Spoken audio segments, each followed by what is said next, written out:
Salut les parents de chat. Alors comme ça, votre adorable petite terreur à fourrure a décidé que le tapis du salon était une bien meilleure alternative à son bac à litière flambant neuf. Ou peut-être qu'il vous regarde droit dans les yeux, avec un air de défi, juste avant de faire ses besoins, à côté de la caisse. On est d'accord, il y a de quoi se demander s'il ne le fait pas exprès pour tester notre patience, ou s'il a tout simplement un fil qui s'est débranché là-haut. Mais si je vous disais que ce n'est ni de la méchanceté, ni de la folie, votre chat essaie désespérément de vous envoyer un message. Et aujourd'hui, on va décrypter ensemble ce code secret. On va plonger dans le monde fascinant et ultra exigeant de la litière parfaite. Préparez-vous, car vous risquez de découvrir que vous commettez, sans le savoir, des crimes de lèse-majesté féline. Allez, avant de commencer, dites-moi en commentaire comment s'appelle votre petit saboteur de tapis. Avant de plonger dans le vif du sujet, un petit rappel s'impose. Votre chat, ce petit être qui passe 16 heures par jour à dormir sur vos genoux, est en réalité un descendant direct de prédateurs sauvages. Dans la nature, un animal vulnérable ne fait pas ses besoins n'importe où. C'est une question de survie. Laisser des traces, c'est comme planter un panneau lumineux disant « Hey les prédateurs, je suis là et je suis vulnérable ». C'est pour ça que les chats sont instinctivement programmés pour être des maniaques de la propreté et de la discrétion. Pour eux, la litière n'est pas juste des toilettes, c'est un lieu stratégique qui doit répondre à des critères de sécurité, de confort et de propreté dignes d'un palace. Si une seule de ces conditions n'est pas remplie, son instinct de survie prend le dessus et il cherchera un endroit plus sûr, comme votre pile de linge propre. Oui, c'est logique pour lui. Alors, commençons par la règle la plus importante, la règle d'or, le commandement numéro 1 du monde de la litière, la règle du N+1. Qu'est-ce que ça veut dire? C'est très simple. Vous devez toujours avoir un bac à litière de plus que votre nombre de chats. Vous avez un chat? Il vous faut 2 bacs. Vous avez 3 chats? Il vous faut 4 bacs. Je sais, je vous vois déjà lever les yeux au ciel en pensant à la place que ça va prendre. Mais il est tout seul. Pourquoi il aurait besoin de 2 toilettes? C'est une question de luxe, de choix et de psychologie féline. Votre chat n'est peut-être pas un génie des mathématiques, mais il adore avoir des options. Pensez-y. Est-ce que vous aimeriez n'avoir qu'une seule toilette pour toute votre maison, parfois occupée, parfois pas tout à fait propre à votre goût? Non. Eh bien, pour Sa Majesté le chat, c'est pareil. Le N+1, c'est la base de la paix sociale féline et de la propreté dans votre maison. C'est non négociable, parole de chat. Mais pourquoi cette règle du N+1 est-elle si fondamentale? Plongeons dans le cerveau complexe de nos matous. Premièrement, c'est une question de territoire. Avoir plusieurs bacs répartis dans la maison permet au chat de marquer plusieurs zones de son territoire comme étant sûres pour ses besoins. C'est rassurant. Deuxièmement, certains chats sont de vrais divas de la propreté et aiment séparer les fonctions. Oui, vous avez bien entendu. Un bac pour la petite commission et un autre bac pour la grosse commission. C'est un niveau de raffinement que nous, pauvres humains, ne pouvons qu'admirer. Proposer plusieurs bacs, c'est lui offrir ce choix royal. Dans une maison avec plusieurs chats, cette règle devient carrément vitale pour éviter les conflits. Un chat plus dominant pourrait bloquer l'accès à l'unique litière, forçant le plus timide à se soulager ailleurs. Le N+1 garantit que chaque chat a toujours une option disponible, loin des regards potentiellement hostiles de ses colocataires. C'est la clé d'une cohabitation harmonieuse et sans mauvaise surprise. Passons maintenant à un autre critère absolument crucial, la taille du bac. Et là, il n'y a pas de débat possible. Plus c'est grand, mieux c'est. La règle générale est que le bac doit mesurer au minimum 1,5 fois la longueur de votre chat, du museau à la base de la queue. Votre chat doit pouvoir y entrer, se retourner complètement sans toucher les bords, gratter à son aise avant de faire ses besoins, et gratter encore pour recouvrir son œuvre d'art sans se sentir à l'étroit. Beaucoup de bacs vendus dans le commerce sont en réalité beaucoup trop petits, surtout pour les grands chats comme les Maine Coons ou les Ragdolls. Si le bac est trop petit, le chat se sentira coincé, stressé, et il y a de fortes chances qu'il finisse par viser juste à côté, une patte dedans, une patte dehors. N'hésitez pas à détourner de grands bacs de rangement en plastique. C'est peut-être moins esthétique, mais le confort de votre chat et la propreté de votre sol vous remercieront. Pour lui, un grand bac, c'est comme passer d'une cabine d'essayage à une suite présidentielle. Pour que vous compreniez bien l'importance de la taille, faisons une petite métaphore. Imaginez que vous êtes invité à un gala dans un magnifique château. Vous êtes sur votre 31. À un moment, vous devez aller aux toilettes. Mais, au lieu d'un somptueux cabinet de toilettes, on vous dirige vers un WC de chantier minuscule où vos genoux touchent la porte et vos coudes les murs. Impossible de bouger, de vous sentir à l'aise. Quelle serait votre réaction? Vous chercheriez probablement une autre option, quitte à vous soulager derrière un buisson dans le parc du château, n'est-ce pas? Eh bien, c'est exactement ce que ressent votre chat quand vous lui imposez un bac à litière minuscule. Il se sent à l'étroit, insulté dans sa dignité de félin. Il a besoin d'espace pour son rituel, renifler, tourner en rond, trouver l'angle parfait, gratter, se positionner, puis recouvrir méticuleusement. Un petit bac transforme ce rituel sacré en une épreuve stressante. Alors, offrez-lui le trône qu'il mérite, pas une cage exiguë. Maintenant, abordons le grand débat qui divise les parents de chats depuis la nuit des temps. Bac ouvert ou bac fermé, type maison de toilette. Sur le papier, le bac fermé semble génial pour nous, les humains. Ça cache la vue, ça contient un peu les odeurs et ça évite les projections de litière partout. C'est propre, c'est net, c'est design. Mais nous ne sommes pas ceux qui l'utilisent. Du point de vue du chat, c'est souvent une toute autre histoire. Un bac ouvert offre une vue panoramique à 360 degrés. C'est essentiel pour un animal qui, je le rappelle, se sent vulnérable pendant ce moment. Il peut surveiller les alentours et s'assurer qu'aucun prédateur, comme le chien de la famille ou un autre chat un peu taquin, ne viendra le surprendre. Un bac ouvert permet aussi une bien meilleure ventilation, ce qui est crucial pour nos amis à l'odorat surdéveloppé. Le choix dépendra bien sûr de la personnalité de votre chat. Certains plus timides apprécieront l'intimité, mais en règle générale, la plupart des experts félins recommandent de commencer par un bac ouvert. Pourquoi tant de chats détestent-ils les maisons de toilette si populaires en magasin? Il y a deux raisons principales. La première, c'est l'effet de piège. Un bac fermé n'a qu'une seule entrée et une seule sortie. Si un autre animal ou même un enfant vient bloquer cette sortie, le chat est coincé. C'est une situation de stress extrême pour lui. Son instinct lui hurle « Danger, tu es piégé !» Il ne se sent absolument pas en sécurité. La deuxième raison est un véritable cauchemar olfactif. Ces bacs fermés, même avec un filtre à charbon, concentrent les odeurs d'urine et d'ammoniac à l'intérieur. Pour nous, ça sent un peu moins fort dans la pièce. Pour le chat, dont l'odorat est 14 fois plus puissant que le nôtre, c'est comme entrer dans des toilettes publiques qui n'auraient pas été nettoyées depuis un mois. C'est une agression olfactive insupportable. Beaucoup de chats qui refusent d'utiliser un bac fermé acceptent immédiatement un bac ouvert. Si vous tenez absolument au toit, essayez au moins d'enlever la porte battante, ce sera déjà un grand pas pour lui. Parlons maintenant de ce que l'on met dans le bac, le substrat.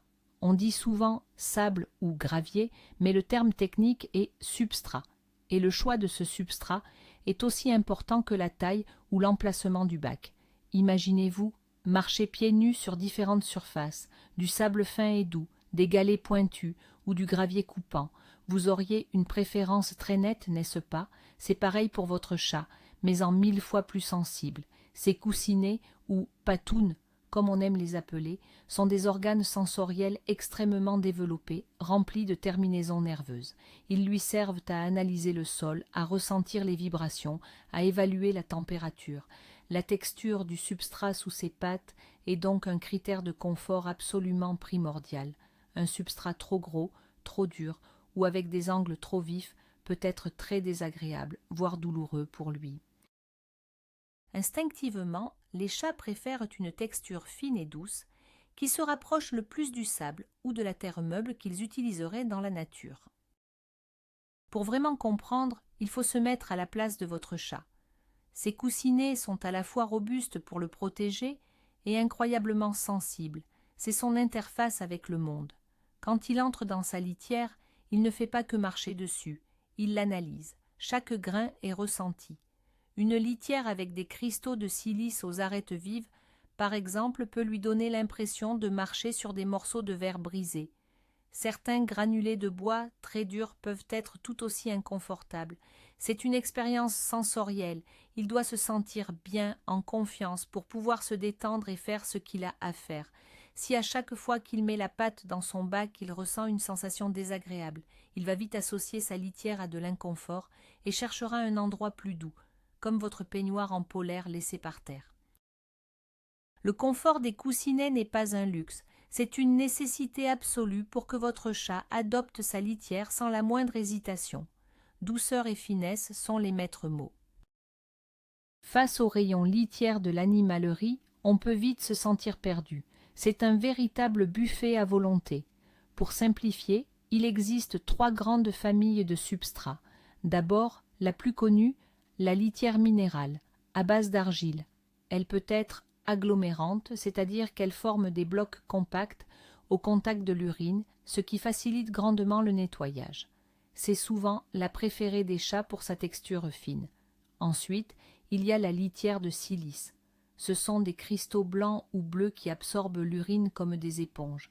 Elle est très efficace contre les odeurs et génère peu de poussière. Enfin, on trouve de plus en plus de litières végétales fabriquées à partir de bois, de maïs, d'orge, de papier recyclé.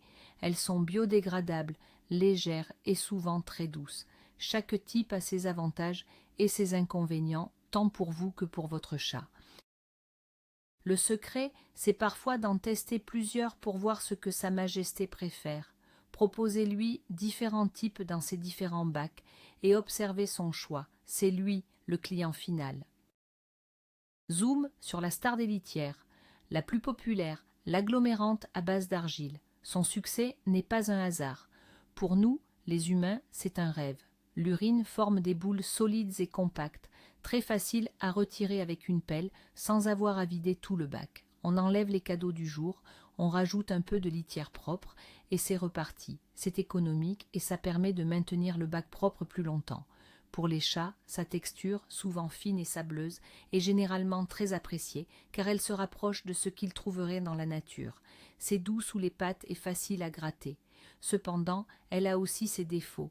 Elle peut être très poussiéreuse, ce qui n'est idéal ni pour les voies respiratoires du chat, ni pour les vôtres.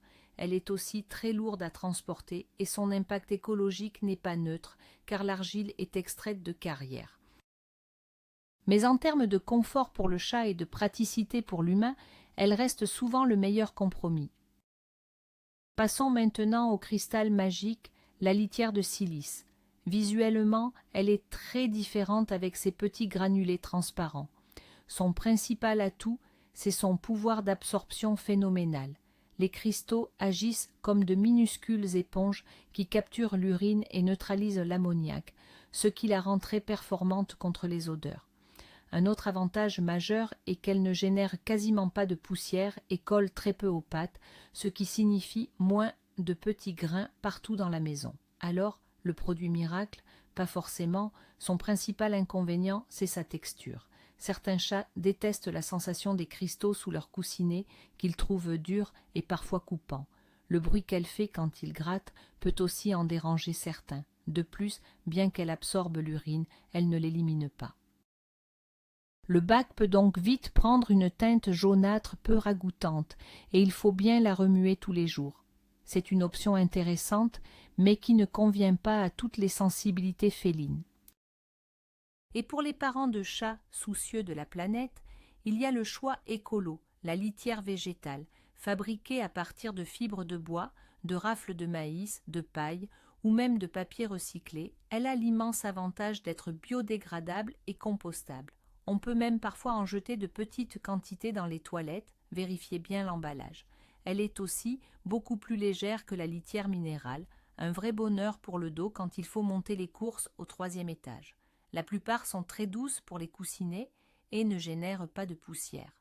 Le compromis, le contrôle des odeurs est parfois un peu moins efficace que pour les litières minérales ou de silice. surtout si elles ne sont pas agglomérantes. Leur pouvoir d'absorption peut aussi varier d'une marque à l'autre. C'est une excellente alternative, mais qui demande parfois de trouver la marque qui allie confort pour le chat, efficacité contre les odeurs et praticité pour vous. Le futur des litières est certainement vert. Un point absolument capital, une erreur que je vois encore trop souvent. La litière parfumée, lavande, pin des Landes, poudre de bébé. Pour nous, ça sent bon, ça masque les odeurs, ça semble être une bonne idée. Pour votre chat, c'est une invention diabolique, une véritable torture olfactive. Rappelez-vous, son odorat est au moins 14 fois plus développé que le vôtre. Un parfum qui vous semble léger et agréable est pour lui une odeur chimique, entêtante et agressive. C'est comme si on vous forçait à utiliser des toilettes aspergées en permanence du parfum, le plus fort et le plus bas de gamme que vous puissiez imaginer. Vous n'auriez qu'une envie, fuir. Un chat a besoin de reconnaître sa propre odeur dans sa litière, c'est ce qui la désigne comme un lieu sûr et personnel. Un parfum artificiel vient couvrir cette odeur et peut le désorienter, le stresser et le pousser à rejeter complètement son bac. La meilleure litière est une litière sans aucune odeur. La propreté est le meilleur des parfums. On a la bonne taille de bac, le bon nombre, le bon substrat, mais tout peut s'effondrer à cause d'un seul détail, l'emplacement. C'est l'erreur de débutant numéro 1. On a tendance à vouloir cacher la litière, la mettre dans un coin perdu, dans la buanderie, au fond du garage ou sur le balcon. On la traite comme un objet honteux qu'il faut dissimuler. Mais pour votre chat, c'est un lieu essentiel de son territoire qui doit être facilement et constamment accessible. Si pour aller à ses toilettes, il doit traverser un couloir sombre, descendre un escalier grinçant ou passer devant la machine à laver qui peut démarrer un cycle d'essorage terrifiant à tout moment, il ne va tout simplement pas y aller. L'accès doit être simple, direct et sans stress. Pensez à votre chat âgé qui a de l'arthrose. Il ne pourra pas monter 3 étages pour aller se soulager.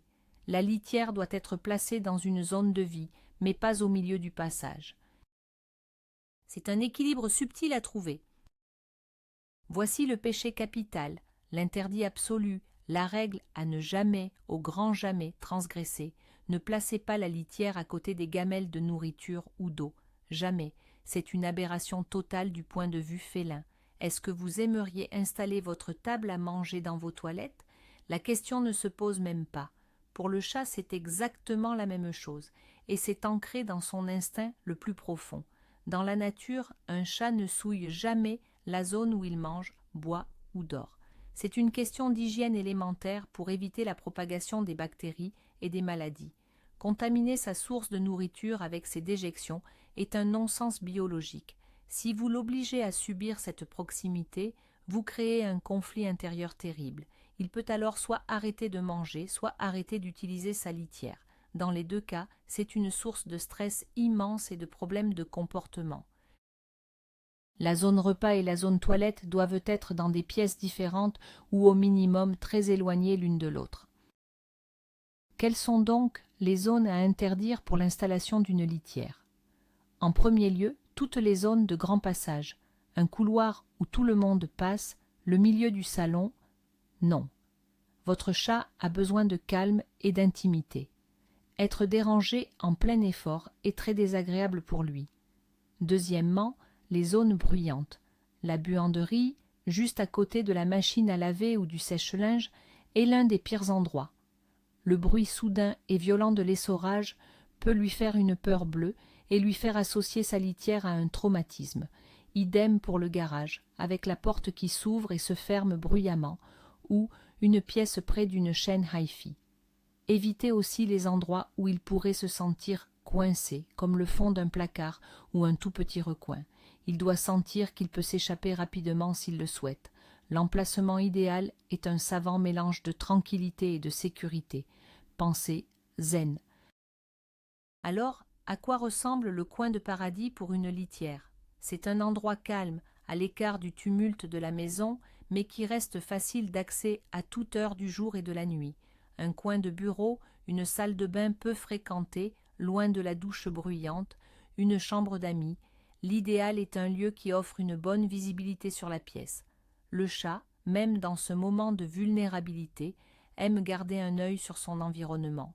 Il ne veut pas être surpris. Le bac doit être placé contre un mur, voire dans un angle, pour qu'il n'ait que 2 ou 3 directions à surveiller et non pas 360 degrés. Assurez-vous aussi que la porte de la pièce reste toujours ouverte. Combien de chats se sont retrouvés coincés hors de leur toilette parce qu'un humain a fermé la porte de la buanderie sans y penser? Offrez-lui un lieu digne de confiance, un sanctuaire de la propreté où il se sentira en parfaite sécurité pour faire ses petites et grosses affaires. C'est un gage de sérénité pour lui et de propreté pour vous. Nous y voilà. Vous pouvez avoir le plus grand bac, le meilleur substrat et l'emplacement parfait. Si la litière n'est pas propre, tout ce travail n'aura servi à rien. Sa Majesté le chat est un animal d'une propreté méticuleuse. Il passe des heures à faire sa toilette pour être impeccable. Il ne supporte pas la saleté. Entrer dans une litière souillée est pour lui aussi répugnant que pour nous d'utiliser des toilettes publiques bouchées et nauséabondes.